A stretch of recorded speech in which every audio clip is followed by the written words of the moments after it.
Does Denmark require its citizens to grow field flowers for bees using 5% of the country's land?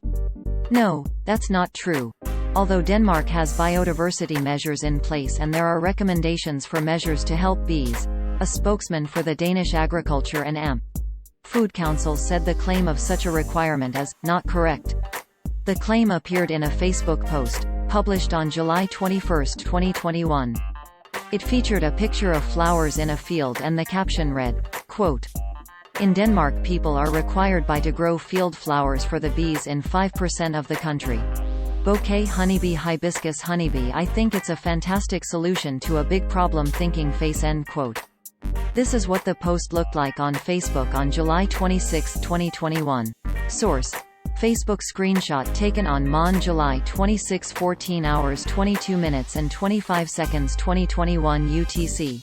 According to the Biodiversity Information System for Europe, Denmark's policies for fostering biodiversity do not include planting field flowers using 5% of the country's land.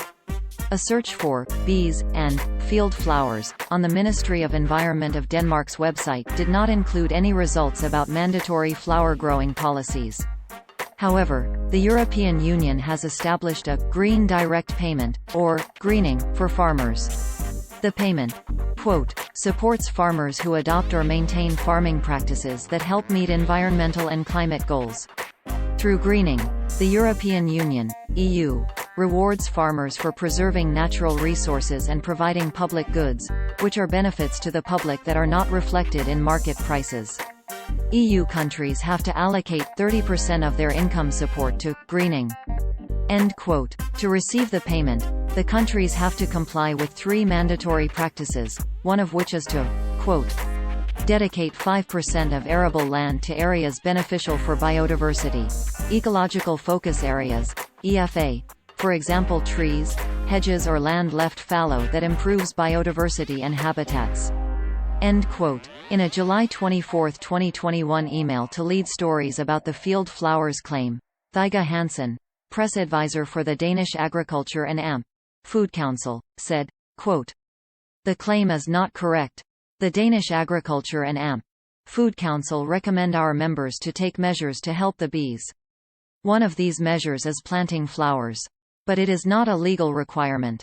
End quote. Lead Stories also received a response from Alan Matthews, Professor Emeritus of European Agricultural Policy at Trinity College Dublin, on July 24, 2021, quote, "I do not have precise information on the Danish rules, but under EU Common Agricultural Policy rules all arable farms with an arable area more than 15 hectares must devote at least 5% to ecological focus areas which are intended to be space for nature. I guess this is where the author gets his 5% figure from. Unfortunately, it is not the case that these areas only consist of wildflower areas for pollinators. A wide range of options are available to farmers, including leaving the land fallow, landscape features, catch crops, buffer strips but also planting leguminous crops, although Denmark did not allow farmers to choose this latter option. In Denmark, catch crops account for more than half of the total area. End quote. Matthews sent a report from the European Commission confirming the catch crops statistic, which can be found here. Catch crops are fast-growing crops grown between plantings of a main crop in order to prevent bare field erosion.